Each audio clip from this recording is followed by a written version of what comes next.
Bueno, buenos días para todos. Tenemos este encuentro número 3 que corresponde al teórico masivo, ¿sí? En donde nos adentramos a la unidad número 2, que se denomina Educación en la Modernidad. Y con esta unidad le damos paso a la lectura, texto, la reproducción de Bourdieu y Passerón.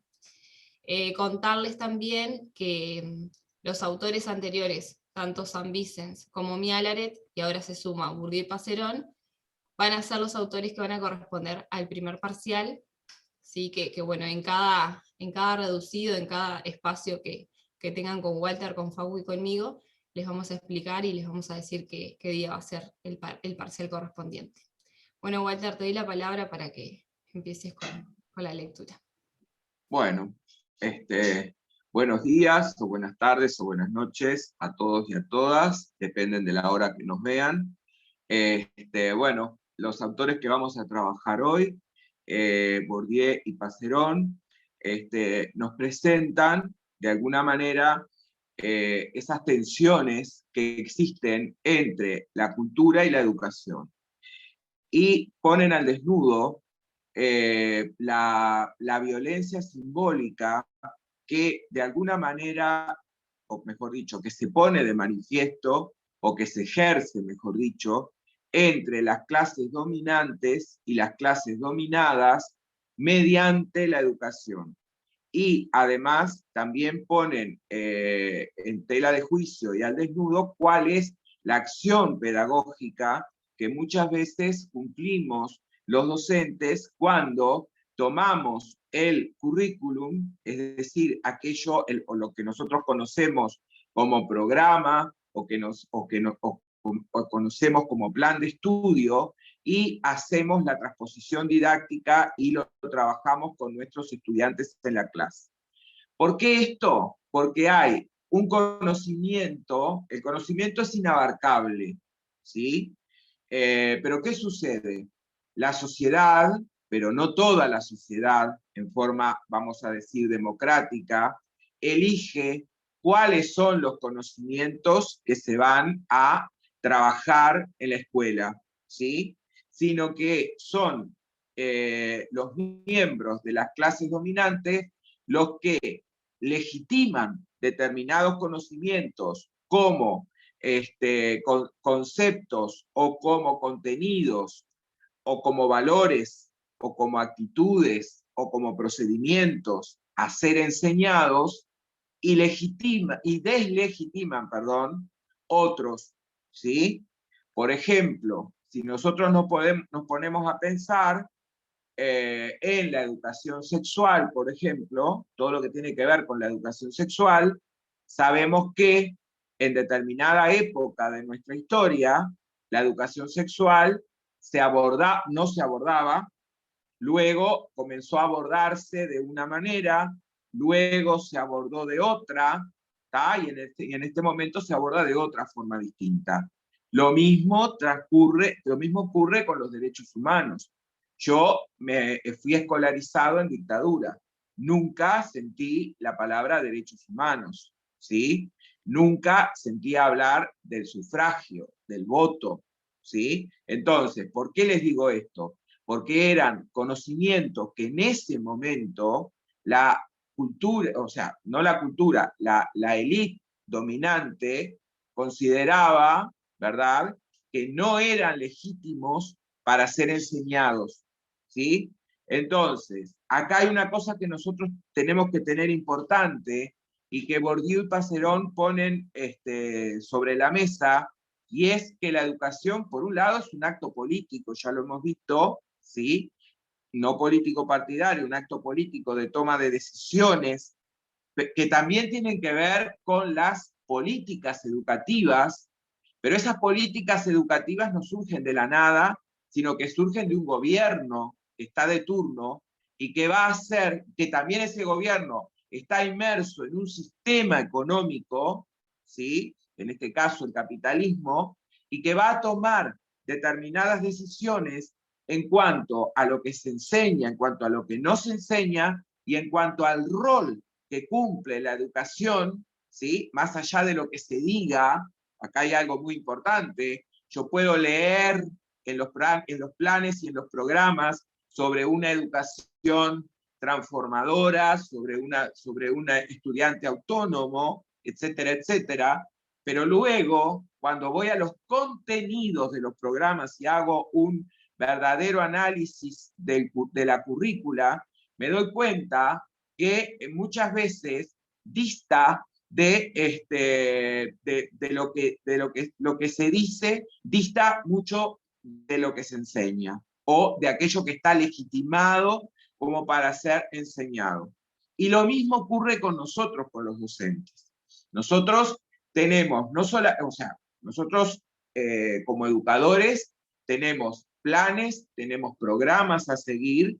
En la universidad tenemos, por suerte, lo que se llama libertad de cátedra, ¿tá? Que eso nos proporciona otro margen de acción, pero en educación primaria y en educación secundaria andamos correteando atrás de los programas, de que se cumplan con los contenidos que establece ese programa, y además somos supervisados por directores o por inspectores, y muchas veces el trabajo nuestro, la posibilidad de tener trabajo el año próximo, depende, ¿sí?, del concepto que un inspector tenga acerca de nuestro trabajo. Y eso también es una forma de lo que ellos llaman, de lo que Bourdieu y Passerón llaman violencia simbólica, ¿sí? Violencia simbólica, ¿por qué? Porque yo tengo un contenido, ¿tá?, que no ha sido discutido como sociedad democrática, sino que ha sido impuesto, ha sido elaborado. Y por otro lado, tengo un aparato estatal, ¿sí?, que hace que esos contenidos y esas metodologías se lleven adelante en nuestras aulas. Es decir, que la transposición didáctica que nosotros hacemos sea coherente con aquello que ha sido legitimado y con aquello que la élite dominante espera que hagamos.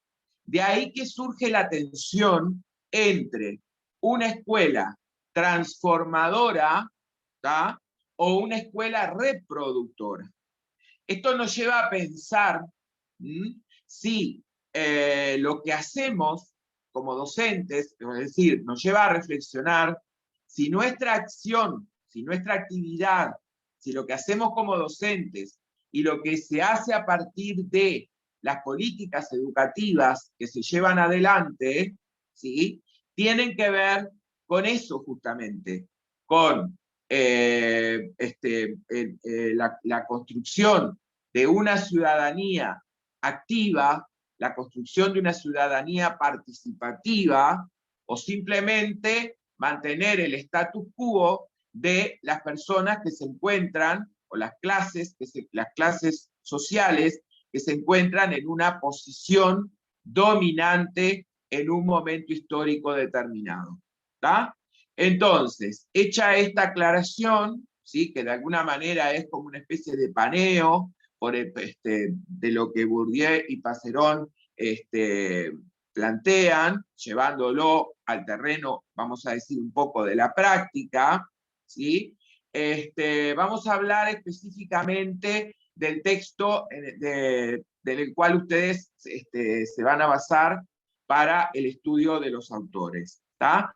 Los autores hablan, como ya les dije al principio, de esa tensión que existe entre la educación y la cultura. ¿Tá? Y eso ya lo expliqué. ¿Sí? La educación forma parte de la cultura, pero ¿qué pasa? Hay una tensión, ¿por qué? Porque la cultura es más amplia. El término cultura es mucho más amplio y engloba a todo lo que tiene que ver con la sociedad y con las formas de actuar que se van generando dentro de una sociedad. Y dentro de esa cultura se encuentra la división de clases sociales, chiquilines. Y dentro de esa cultura se encuentran clases dominantes y clases dominadas. Y ahí en el medio anda la educación. como transmisora, ¿verdad?, de esos contenidos de los cuales yo les hablaba. De ahí que los autores hablen de esa tensión que se produce entre lo educativo y la cultura. ¿Por qué? Porque la educación es producto de la cultura, forma parte de la cultura. ¿Tá? Entonces, dentro de todo este panorama, la institución educativa, ¿verdad?, para Bourdieu y Passerón, cumple con una función transmisora, como yo les decía hace un momento, y legitimadora de una ideología de reproducción de desigualdades sociales. ¿Tá? Entonces, ¿por qué esto? Por lo que yo les acabo de decir. Porque lo que está legitimado a ser enseñado y a ser transmitido desde una cultura dominante, no desde las raíces de toda la sociedad. ¿Sí? Entonces, ellos hablan de que todo poder de violencia simbólica, o sea, todo poder que logra imponer significados e imponerlas como legítimas, disimulando las relaciones de fuerza en que se funda su propia fuerza, añade su fuerza propia, es decir, propiamente simbólica, a esas relaciones de fuerza. ¿Por qué son relaciones de fuerza? Porque son relaciones impuestas, ¿tá? No son relaciones consensuadas, son relaciones impuestas por una clase dominante, como les acababa de decir. ¿Tá? Entonces, la acción pedagógica, ¿qué es la acción pedagógica? Nosotros ya lo venimos trabajando con San Vicente y con Mialares. Esa acción pedagógica que se produce, ¿tá?, en las aulas, que nosotros diferenciamos con Mialares de los salones, ¿tá?, no voy a entrar en eso porque ya lo sabemos, ¿sí?, es objetivamente una violencia simbólica. ¿Tá? ¿Por qué es una violencia simbólica? Porque nosotros, tanto los docentes como los estudiantes, asumimos, hemos llegado, mejor dicho, a asumir, a naturalizar, ¿sí?, una determinada organización de la escuela, una determinada organización de los programas, de los planes de estudio. ¿Y qué hacemos? Bueno, lo llevamos a la práctica, como de una forma, entre comillas, naturalizada, muchas veces, yo no digo todos, ¿tá?, y acá está lo que implica la reflexión sobre nuestras propias prácticas, que ahora lo vamos a ver, y de una manera arbitraria, ¿sí? De una manera arbitraria, ¿por qué? Porque nosotros estamos imponiendo ese conocimiento. ¿Y por qué lo imponemos? O sea, lo impone el aparato estatal y luego va bajando, como yo les decía. ¿Y por qué lo impone?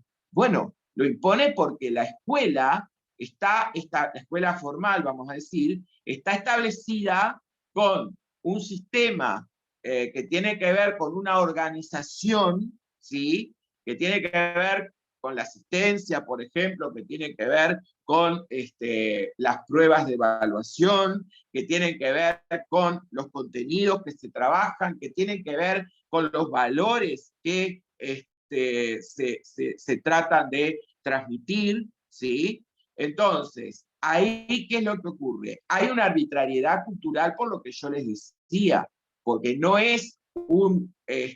son aspectos consensuados democráticamente, sino que son aspectos que vienen impuestos desde no toda la cultura, desde parte de la cultura. Y la arbitrariedad cultural, ¿en qué se da? Se da en que todos nosotros, educandos, educadores, ¿qué ocurre? Entramos como en una especie de bolsa, ¿tá?, en la cual, bueno, asumimos muchas veces que eso es lo que nos tocó hacer, porque además fuimos escolarizados de esa manera. ¿Tá? Y esto es muy importante que ustedes lo tengan en cuenta. Muchas veces no es que lo hagamos con maldad o que lo hagamos sino que lo asumimos. Después vamos a ver que Durkheim nos habla de esto. Lo asumimos como algo que debe ser así, o mejor dicho, que es así. Y como es así, ¿tá?, seguimos reproduciéndolo. Y a esto es a lo que apuntan estos autores, de alguna manera, a poder desnudar esas relaciones de poder, ¿sí? Para que de alguna manera seamos los educadores y los educandos los que comencemos a realizar una actividad transformativa de esa violencia simbólica y de esas arbitrariedades que se producen en la educación. ¿Tá? Entonces, esa acción pedagógica, como decían ellos, es una violencia simbólica en la medida en que las relaciones de fuerza entre los grupos o las clases, que constituyen la sociedad, ¿tá?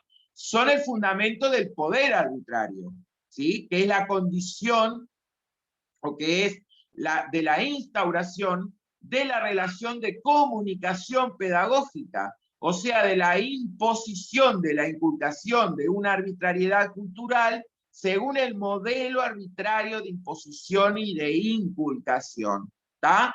¿Cuál es el modelo arbitrario de imposición y de inculcación? Mientras pienso esto, recuerdo aquella acepción de la palabra educación como tecnología que nos presentaba San Vicente, ¿sí? Es decir, me río un poco porque digo, me viene a la mente de que, bueno, hubo una época en la cual, que nosotros lo vamos a estudiar más adelante, cuando veamos corrientes pedagógicas, hay una corriente pedagógica que es el tecnicismo, ¿tá? En el cual al docente se le brindan todos los pasos que tiene que seguir para poder llevar adelante una clase exitosa. ¿Tá? Entonces, cuando nosotros, por ejemplo, pensamos en las pruebas PISA, ¿tá? O pensamos en pruebas estandarizadas que nos llevan a rankearnos con otros países que no tienen absolutamente nada que ver, como decía Facundo en el encuentro anterior, con nuestra realidad social, ¿sí? Ahí, ¿qué es lo que está ocurriendo? Bueno, eso es un acto, es un hecho de violencia simbólica, chiquilines, porque nos pone, ¿verdad?, en un lugar, ¿sí?, que es un lugar en el cual se están comparando cosas que son incomparables. Entonces, el otro día escuchaba a un docente que nos decía, en lugar de mirar tanto hacia afuera, está bueno mirar hacia afuera para ver otras experiencias, tenemos que comenzar a mirar y a poner la atención en el legado, sí, por supuesto, de autores eurocentristas, de autores europeos, norteamericanos, que por supuesto no los podemos, porque la educación tiene algo que es muy importante, mira hacia el pasado, trabaja el presente, pero también se proyecta al futuro. Pero también tenemos que comenzar a poner nuestra atención y a ver a pedagogos latinoamericanos, ¿tá? Y pedagogos uruguayos de gran nivel, como el maestro Soler, como Julio Castro, como la experiencia de la mina de Gesualdo Sosa, es decir, comenzar a analizar y a estudiar, ¿verdad?, pedagogos que están contextualizados en nuestra realidad educativa, ¿sí? Bueno, no me quiero ir por las ramas, pero esto tiene que ver también con la violencia simbólica. A ver, que estemos rankeados y que estemos comparados, que estemos mirando permanentemente a Europa para que nos coloquen en un determinado lugar, para mí, esto es una opinión personal, es un acto de violencia simbólica. Verme en determinado lugar, en un ranqueo, y que después salgan a decir, las pruebas PISA, no sé qué, o las pruebas X, tal cosa y tal otra, es un acto de violencia simbólica. ¿Por qué? Porque nos están midiendo de acuerdo a estándares, ¿tá?, que no son los nuestros, que no están contextualizados con los nuestros, y son estándares que tienen que ver con el capitalismo, vamos a decir, a nivel mundial. ¿Tá? Entonces, como yo ya les decía anteriormente, los grupos o las clases dominantes son aquellos que establecen, ¿verdad?, ya se los dije, cómo debe llevarse adelante la acción pedagógica. Es decir, cuando yo hablo de la acción pedagógica, quiero decir, el qué enseñar, o sea, qué contenidos enseñar, el cómo enseñar, es decir, cómo realizar la transposición didáctica, y el para qué enseñar. ¿Tá? Entonces, la escuela surge en el siglo XIX, o sea, la escuela del siglo XIX, no surge, la escuela del siglo XIX, ¿qué era lo que hacía? Preparaba para el trabajo, ¿sí? Para tener, o sea, de acuerdo con el lugar donde estabas, si eras hijo del carpintero, bueno, ibas a ser un buen carpintero. Preparaba para el trabajo, para habituarse al trabajo sumiso, ¿tá? Para la obediencia, ¿tá? Y hoy por hoy, en el siglo XXI, ¿sí? No podemos seguir pensando de la misma manera, me parece, ni podemos seguir preparando a nuestros estudiantes para lo mismo, porque la sociedad cambió y porque además tenemos que como darnos cuenta de una vez por todas que la escuela no puede preparar para la sumisión, sino que justamente la escuela tiene que preparar para la libertad, para seres libres, pensantes y autónomos. Por eso es que es tan importante pensar en esta violencia simbólica que se impone arbitrariamente, pero que además se va naturalizando de tal manera que va generando hábitos y que va generando actitudes y que va de alguna manera moldeando y a veces truncando vidas, como yo les decía también en los prácticos.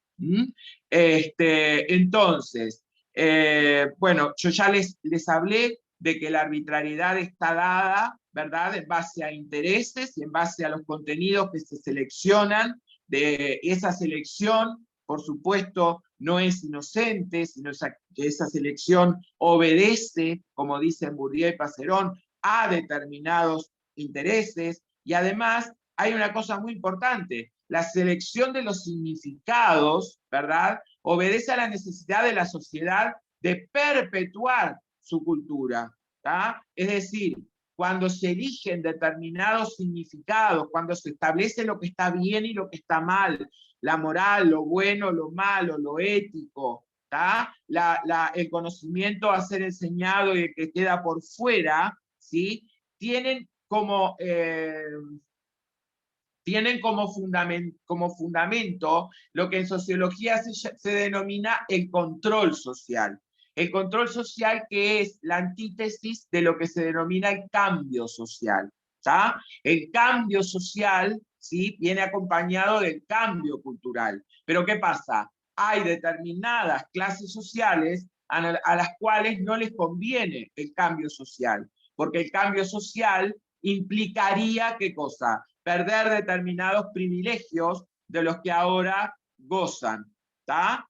Entonces, este poder, dicen los autores, de arbitrariedad de la clase dominante, ¿sí?, reside donde en las relaciones de fuerza entre los grupos o clases que constituyen la formación social, en la cual la acción pedagógica se ejerce y contribuye a reproducir esa arbitrariedad. Acá está ese vínculo del cual les hablaba al comienzo de este encuentro, que tiene que ver con cuál es la función que cumple la educación, de acuerdo con estos autores, dentro de la sociedad, que es la de perpetuar esas desigualdades y de perpetuar ese status quo que tienen determinadas clases sociales. ¿Tá? Con respecto a la autoridad pedagógica, ¿tá?, dicen los autores que es un componente necesario o condición para la acción pedagógica de la que hablábamos recién, para que esa acción pedagógica sea exitosa, ¿tá? Y que la autoridad pedagógica es tan fundamental que a menudo se identifica con la relación primordial o natural entre el padre y el hijo. La autoridad, dicen, no es uniforme en todos los grupos sociales. Las ideas ejercen actos distintos cuando se encuentran ante disposiciones preexistentes. ¿Tá? Entonces, ¿qué es la autoridad pedagógica?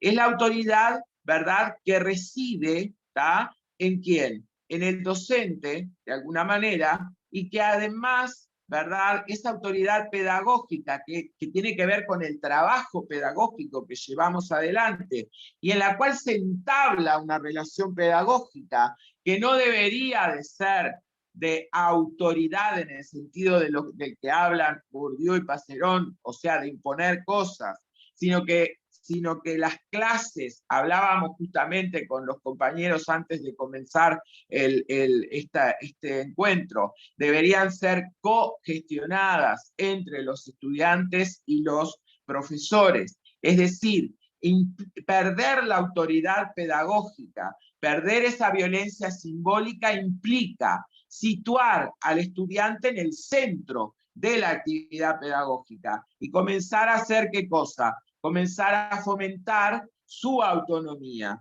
¿tá? Entonces, comenzar a fomentar el espíritu crítico, comenzar a fomentar aspectos que tienen que ver con la reflexión, que después lo vamos a ver con Pablo Freire, acerca de por qué estoy en el lugar que estoy y por qué la sociedad se estructura de esta manera, en el sentido de que hay personas que, o sea, tenemos un marco normativo en el cual todos somos seres humanos, pero todos teóricamente tenemos derechos humanos. Ese es el marco normativo.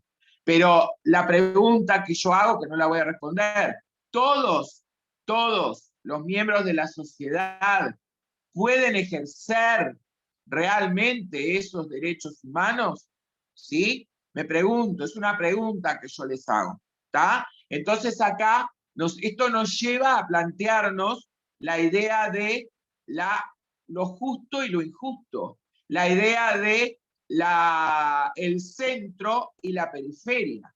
Cuando hablo del centro, hablo de determinados ciudadanos que sí ejercen la ciudadanía y gozan de los derechos humanos que han sido conquistados durante siglos, y otros ciudadanos que tienen también derechos humanos desde el punto de vista jurídico, vamos a decir, desde lo legal, desde los marcos normativos, pero que en la realidad no gozan de esos derechos humanos. ¿Está? Porque a mí no me van a decir que un niño que no tiene para comer, está el derecho humano efectivo a una vida digna está siendo contemplado. Por ejemplo, digo por decir, por dar un ejemplo. ¿Está? Entonces, esa acción pedagógica dispone automáticamente de esa autoridad pedagógica de la que nosotros hablábamos, ¿tá? Que es el vínculo que se ejerce, que se produce entre el docente y los estudiantes, ¿tá? Entonces, acá hay otra cosa importante. Es la sociedad, o sea, parte de la sociedad, la que establece quiénes vamos a ser docentes y quiénes no. ¿Tá? ¿Y por qué les digo esto? Porque vamos a ser docentes aquellos que cumplamos con determinadas características y con determinados estudios, que yo no digo que esté mal, ¿tá? Pero ¿por qué les digo que determina quiénes vamos a ser y quiénes no? Porque para poder ser licenciados en educación física o para ser profesores o maestros o médicos o lo que fuera, tenemos que haber transcurrido por un proceso de escolarización, ¿tá? Signado justamente por la violencia simbólica, ¿tá? Y de alguna manera nos preparan, ¿tá? ¿Para qué? Para poder seguir ejerciendo esa violencia simbólica con las futuras generaciones, ¿tá? Entonces, bueno, un poco para ir cerrando y para ir reflexionando sobre todo esto, es que ¿qué ocurre? Nosotros, los docentes, como lo vamos a ver cuando veamos a Freire y a otros autores, somos llamados, de alguna manera, a ser agentes de cambio.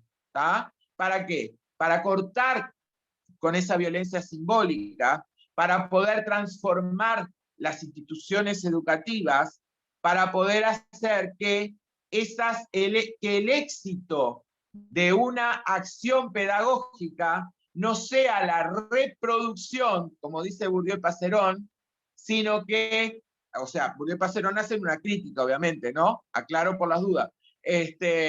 Sino que el éxito de una acción pedagógica sea la liberación y la transformación social para que no haya sujetos que se encuentran en el centro y sujetos que se encuentran en la periferia. Bueno, Walter, excelente, con tiempo cumplido, muy bien. Bueno, se nos fue bastante el ratito que habíamos puesto para poder hacer este teórico, y simplemente preguntarles si realmente se puede eliminar y abolir esa violencia simbólica. Un poquito de lo que manifestaba Walter, que bueno, los gobiernos de turno son los que proponen las políticas educativas, ¿sí? Y qué transformaciones hay, ¿sí? Dentro de justamente ese espacio donde ellos empiezan a ejercer el poder.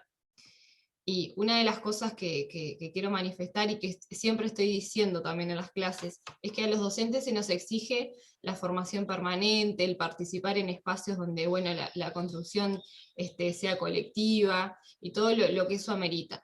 Pero cuando coartan, mejor dicho, esos espacios, se hace difícil y se vuelve hacia atrás.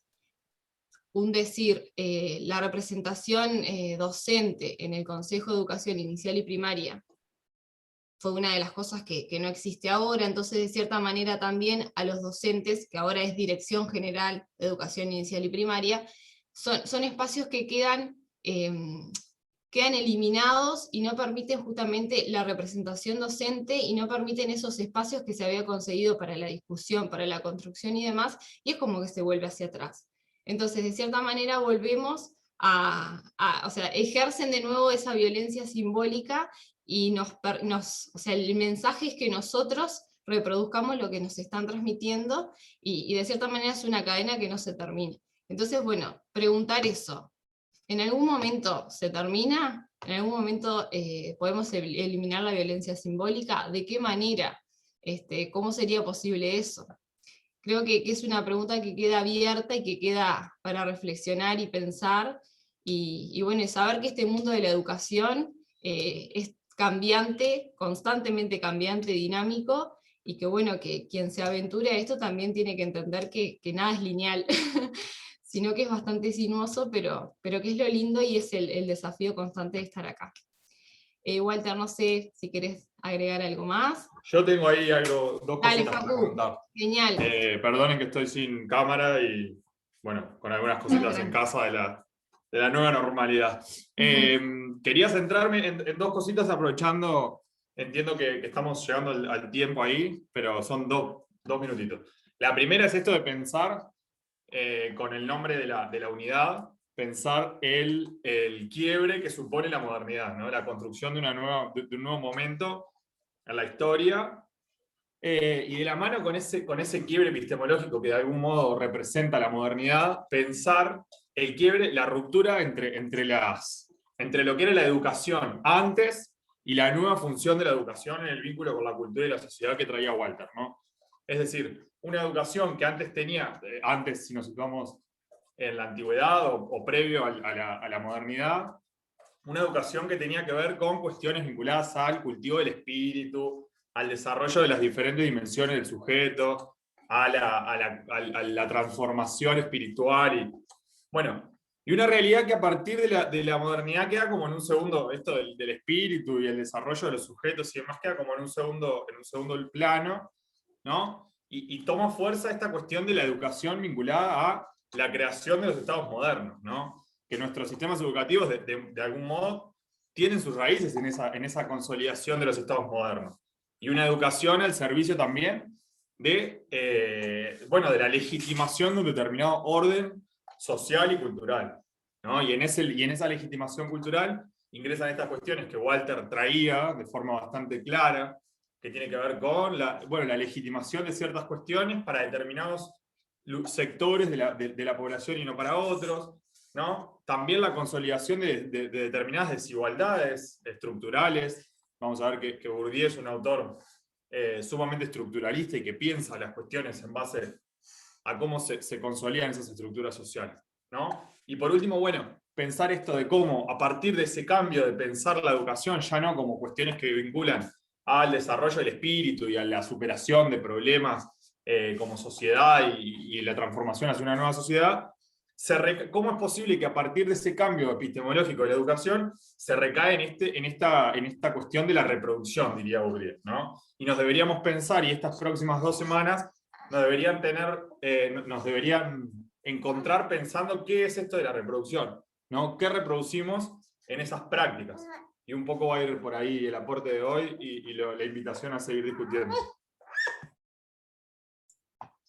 Bueno, genial, Facu y Walter, muchas gracias por compartir este espacio de nuevo. Bueno, dejamos abierta la reflexión a todos ustedes y en cada espacio del práctico poder discutir este texto que hace referencia a Bourdieu y Passerón, que hay un montón para hablar. Así que bueno, será hasta el próximo encuentro y nos estamos viendo. Muchas gracias por escucharnos.